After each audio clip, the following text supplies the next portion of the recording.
দিনটা ছিল 23শে মার্চ 2025, আর ঘড়িতে তখন ভোর 5টা বাজছে প্রায়।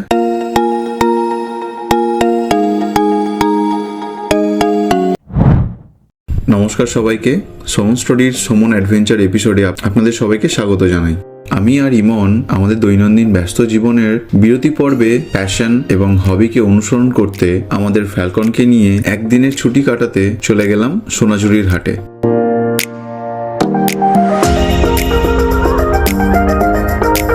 অনেকদিন পর আমরা দুজন একসাথে কাছে কোথাও ঘুরে আসার প্ল্যান করছিলাম, কিন্তু কোথায় যাব ঠিক করতে পারছিলাম না। তারপর দুজনে ডিসাইড করলাম এই অফিসের ব্যস্ত এনভায়রনমেন্ট, রিপোর্ট সাবমিট করার তাড়া এবং টেকনোলজির ইঁদুরে হাত রেখে ডিজিটাল পর্দায় তাকিয়ে থাকা ক্লান্ত চোখ এবার আমাদের একটু সবুজায়নের দৃশ্য দেখার জন্য অনুরোধ করছিল।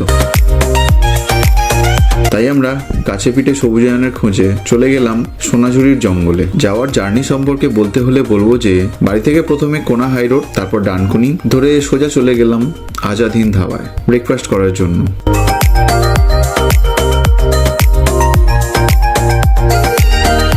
এবং সেখানে নিয়ে নিলাম milk tea sandwich. Azad Hind রেস্টুরেন্টের অ্যাম্বিয়েন্স এবং এনভায়রনমেন্ট ক্লিন হলেও এখানকার খাবারের দাম একটু বেশি বললে ভুল হবে না, এবং অর্ডার করার পর খাবার পেতে আমাদের বেশ অনেকক্ষণ অপেক্ষা করতে হয়েছে। কিন্তু খাবারের টেস্ট নিয়ে কোনো কথা হবে না, তো যাই হোক। তারপর আমরা ওখানে ব্রেকফাস্ট করার পর আর সময় নষ্ট করলাম না, কারণ গোকুল বাবাজির মতে আমাদের বাড়ি থেকে সোনাঝুরি হাটের ডিস্টেন্স দেখাচ্ছিল 156 কিলোমিটার প্রায়, যেখানে আমাদের পৌঁছাতে সময় লাগবে বলছিল 3.5 ঘন্টা। তারপরে আমরা দুর্গাপুর বর্ধমান পেরিয়ে ঢুকে পড়লাম সোনাঝুরি যাওয়ার গ্রামীণ রাস্তায়।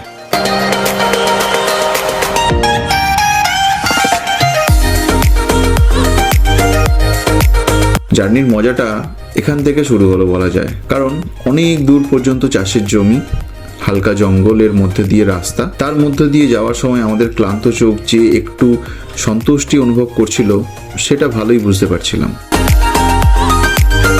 চোখকে সন্তুষ্টি দেওয়ার পর এবার আমাদের পেটের কথাও মাথায় এলো। হ্যাঁ, সেই সকালে আজাদ হিন্দ রেস্টুরেন্টে ব্রেকফাস্ট করে অনেক দূর আসার পর আমাদের বেশ খিদে পেয়ে গেছিল। তাই আমরা ঠিক করলাম আগে ভুঁড়িভোজটা সারবো, তারপর যাব সোনাঝুরির হাটে। তাই আমরা চলে গেলাম এখানকার রেপুটেড রেস্টুরেন্ট বরিশালের রান্নাঘরে। এই রেস্টুরেন্ট সম্পর্কে আপনাদেরকে কিছু বলার আছে। যেমন প্রথমেই বলবো, এই রেস্টুরেন্টের অবস্থানটা ছিল সুন্দর এক সবুজ পরিবেশে ঘেরা, মাটির দেওয়াল, সেখানে আলপনার আর্ট, কিন্তু আবার পুরোটাই এসি। আর এখানে খাবার পরিবেশনের দায়িত্বে ছিল এখানকার স্থানীয় কিছু গৃহবধূজন।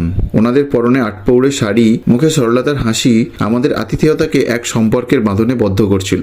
এবং এখানকার ম্যানেজার যেভাবে আমাদের খাবার খাওয়ার মাঝখানে এসে কিছু লাগবে কি না, বা খাবার কেমন হয়েছে, বা কোন খাবারটা আগে খেতে হয় আর কোন খাবারটা পরে, তার খেয়াল রাখছিল, তা দেখে আমার একবার অনুভূতি হলো যেন আমরা আমাদের মামার বাড়িতে এসে লাঞ্চ করছি। মেনুতে আমি নিয়েছিলাম ডিম ভাতের থালি, যার দাম ছিল 180 টাকা। তাতে ছিল ভাত, আলু ভাজা, শুক্তো, ডাল, এঁচড়ের তরকারি আর 2 হাঁসের ডিমের কারি। এমন নিয়েছিল মটন ভাতের থালি, তার দাম নিয়েছিল 220 টাকা। তাতেও সমস্ত মেনু একই ছিল, শুধু ডিমের পরিবর্তে ছিল 4 পিস মটনের কারি। আর সমস্ত কিছুই আমাদের পরিবেশন করা হয়েছিল শালপাতার থালায়। এখানকার অ্যাম্বিয়েন্স, এদের ব্যবহার আর খাবারের টেস্ট ছিল অসাধারণ। খাবারের দাম আমাদের প্রথমে একটু বেশি মনে হয়েছিল, কিন্তু সেই খাবারের মান আমাদের ভুল ধারণাকে দূর করলো। এক কথায় বলতে, বরিশালের রান্নাঘরের প্রতি আমাদের এক ইমোশন চলে এসেছে। আমরা এখানে এলে অন্য আর কোনো জায়গায় খাওয়ার কথা ভাবতেই পারবো না। ওখানে ভুঁড়িভোজ শেষ করার পর আমরা চলে গেলাম সোনাঝুরির হাটে।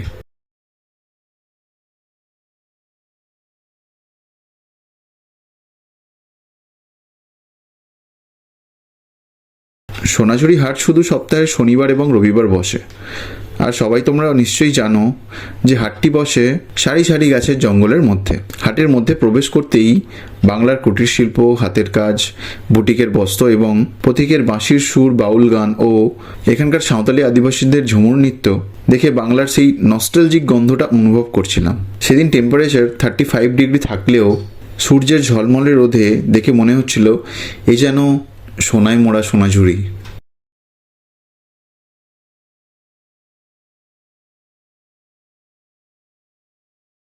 তারপরে আমরা হাট থেকে প্রচুর শপিং করলাম। সত্যি বলতে আমরা কি কিনবো আর কি কিনবো না তা নিয়ে বেশ কনফিউজ ছিলাম, কারণ এখানের তৈরি বেশিরভাগ জিনিসই আমাদের পছন্দ। যেমন কাঠের তৈরি কিছু আসবাবপত্র বা তাঁতের পোশাক ইত্যাদি। আমাদের শপিং করার পর ইমন সেখানকার স্থানীয় সাঁওতালি আদিবাসী নৃত্যে অংশগ্রহণ করা থেকে নিজেকে আটকাতে পারল না।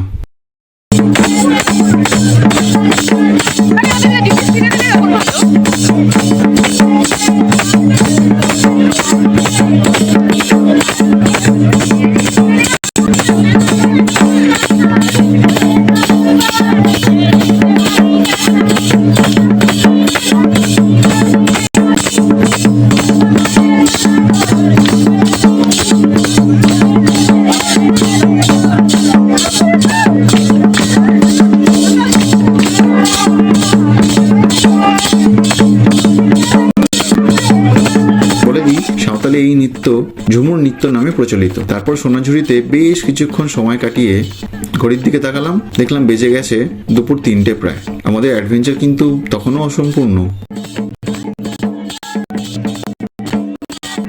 কিন্তু কি করা যাবে, ইচ্ছে না হলেও ফিরতে তো হবেই, কারণ যাত্রা পথটা 4 ঘন্টা প্রায়। তাই ঠিক করলাম আজ ফিরে যাই, অন্য সময় 2 দিন 1 রাত থাকার প্ল্যান করে আসব এবং শান্তিনিকেতন ও এখানকার আরও সব উন্নত জায়গা এক্সপ্লোর করব। তাই আর দেরি না করে বেরিয়ে পড়লাম বাড়ির রাস্তায়। আর ফেরার সময় শক্তিগড়ের ল্যাংচা হাব থেকে বাড়ির জন্য ল্যাংচা, সরভাজা, সীতাভোগ এবং মিহিদানা কিনে নিলাম। আমাদের এই অসম্পূর্ণ ট্যুর সম্পূর্ণ করার জন্য সোনাঝুরিকে আমরা প্রমিস করে যাচ্ছি যে আবার আসিব ফিরে।